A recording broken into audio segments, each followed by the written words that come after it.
ఆదికాండము 36 అధ్యాయము 1 నుంచి 43 వచనముల వరకు వాక్య ధ్యానము. ఎదోమును ఏశావు వంశావళి ఇదే.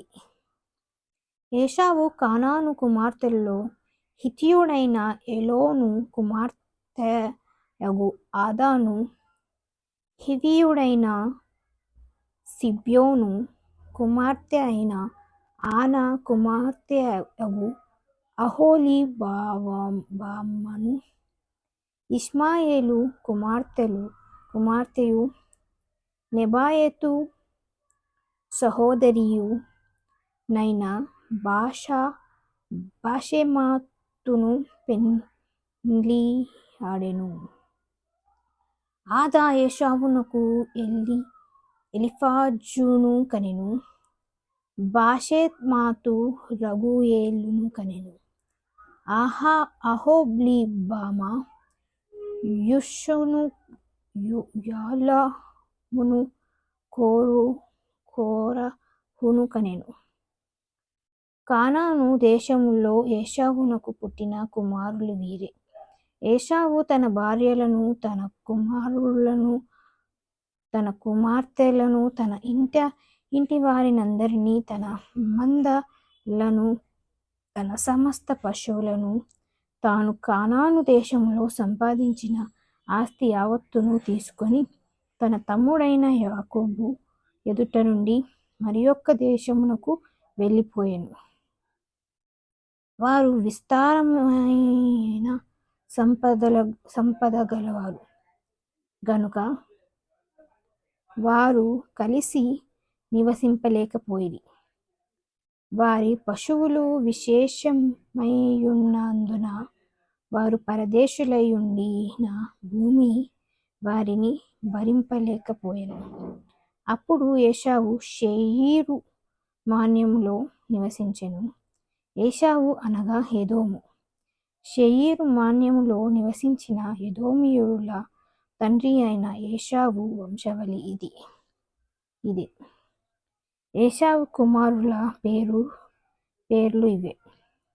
ఏశావు భార్య అయిన ఆదా కుమారుడగు ఎలీఫజును, ఏశావు భార్య అయిన బాషెమాతు కుమారుడగు రగూయేలును.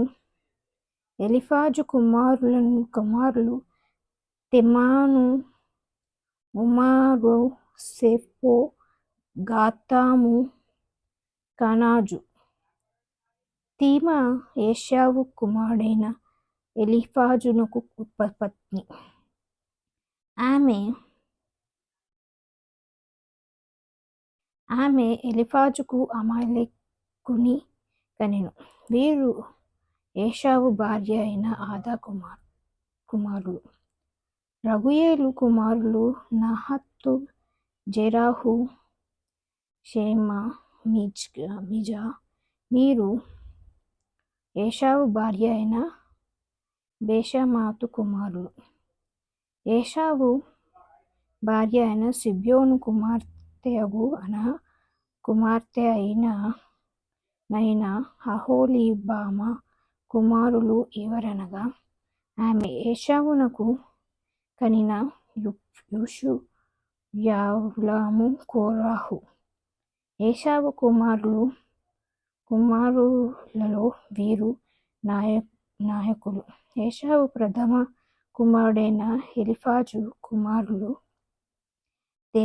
తెమాను నాయకుడు, ఒమారు నాయకుడు, సెఫో నాయకుడు, కనజు నాయకుడు, కోరహు నాయకుడు, గాతాము నాయకుడు, అమాలేకు నాయకుడు. వీరు ఎదోము దేశమందు ఎలీఫజు నాయకులు.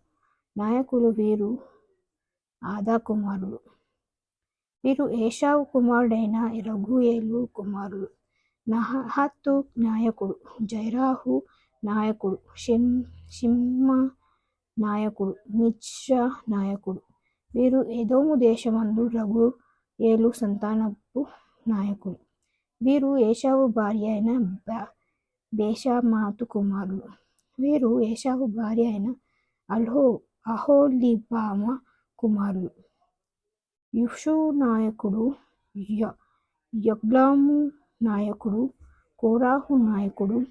వీరు ఆయన కుమార్తెయు ఏశావు భార్యయునైన అహోలీబామా సంతానపు నాయకులు. ఎదోమాను ఏశావు కుమారులు వీరు.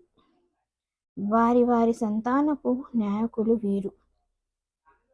ఆ దేశ నివాసులైన హోరీయుడైన శేయీరు కుమారులు లోతాను, శోబాలు, సిబ్యోను, ఆనా, దిషోను, ఎస్సెరు, దిష్మాను.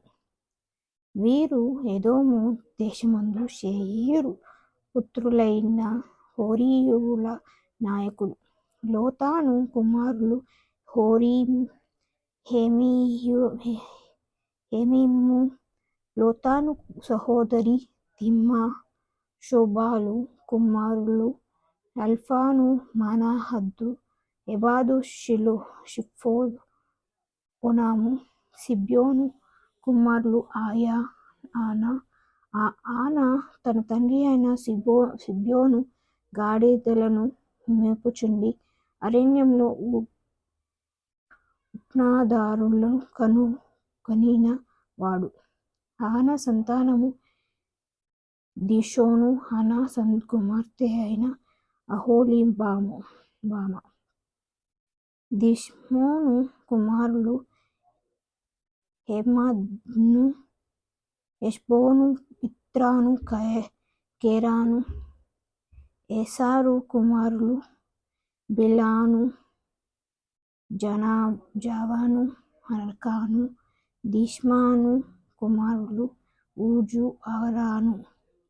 హోరీయుల నాయకులు లోతాను నాయకుడు, శోబాలు నాయకుడు, సిబ్యోను నాయకుడు, ఆనా నాయకుడు. దిషోను నాయకుడు, ఏసారు నాయకుడు, దోషాను నాయకుడు. శేయీరు దేశమందలి వారి నాయకుల చొప్పున వీరు హోరీయుల నాయకులు. మరియు ఏ రాజైనను ఇశ్రాయేలు మీద రాజ్య పరిపాలన చేయక మునుపు ఎదోము దేశంలో రాజ్య పరిపాలన చేసిన రాజు లెవరనగా బేయారు కుమారుడైన బేలా ఎదోములో రాజ్య పరిపాలన చేసెను. అతని ఊరి పేరు దీనాబా. బేలా చనిపోయిన తరువాత బొస్రా వాడైన జెరహు కుమారుడగు యోబాబు అతనికి ప్రతిగా రాజాయెను. యోబాబు చనిపోయిన తరువాత నీయాల దేశస్థుడైన హూషాము అతనికి ప్రతిగా రాజాయెను. హూషాము చనిపోయిన తరువాత మోయాబు దేశమందు మిద్యానును కొట్టివేసిన హదదు కుమారుడైన హదదు అతనికి ప్రతిగా రాజాయెను. అతని ఊరి పేరు అవితు. హదదు చనిపోయిన తరువాత మషేకా వాడైన షిమ్రా అతనికి ప్రతిగా రాజాయెను. షిమ్రా చనిపోయిన తరువాత నదీ తీర మందలి రెహోబోతు వాడైన షఫూలు అతనికి ప్రతిగా రాజాయెను. షఫూలు చనిపోయిన తరువాత అక్బోరు కుమారుడైన బయల్ హనాను అతనికి ప్రతిగా రాజాయెను. అక్బోరు కుమారుడైన బయల్ హనాను చనిపోయిన తరువాత హదరు అతనికి ప్రతిగా రాజాయెను. అతని ఊరి పేరు పాయు. అతని భార్య పేరు మహేతబేలు. ఆమె మేజాహబు కుమార్తె అయిన మాత్రాదు కుమార్తె. మరియు వారి వారి వంశముల ప్రకారము వారి వారి స్థలములలో వారి వారి పేరుల చొప్పున ఏశావు సంతానపు నాయకుల పేరు లేవనగా తిమ్మా నాయకుడు, అల్ఫా నాయకుడు, ఇతేతు నాయకుడు, లిబాము నాయకుడు, ఎల్ నాయకుడు, షినోను నాయకుడు, కనాజు నాయకుడు, తెమాను నాయకుడు, మిబ్బారు నాయకుడు, మగ్దీయేలు నాయకుడు, ఇరాము నాయకుడు. వీరు తమ తమ స్వాస్థ్యమైన దేశమందు తమ తమ నివాస స్థలముల ప్రకారం ఎదోము నాయకులు. ఏశావు ఎదోమీయులకు మూల పురుషుడు.